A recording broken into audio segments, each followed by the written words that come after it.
গণতন্ত্রের একটি দৃষ্টান্ত স্থাপন হতে যাচ্ছে আজকে। আপনারা কেউ ভোটাধিকার প্রয়োগ না করে বাসায় বসে থাকবেন না।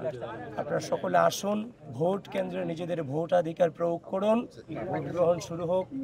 তাহলে বোঝা যাবে পরিবেশ পরিস্থিতি কেমন আছে।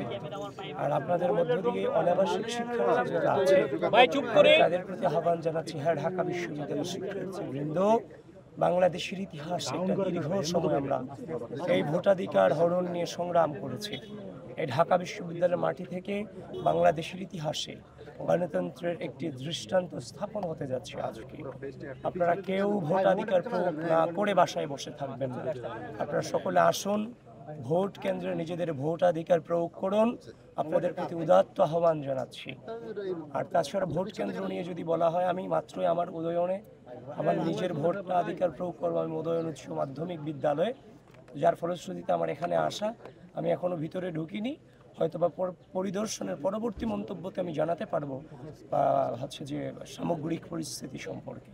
আমি দেখি, এখনো পর্যন্ত শুন না, খুব তাড়াতাড়ি হয়তোবা দিব।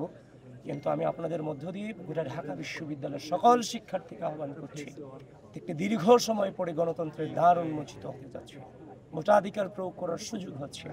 তারা তাদের বিবেককে খাটিয়ে যথাযথ নেতৃত্বকে তারা বেছে নেবেন, সেটি তাদের কাছে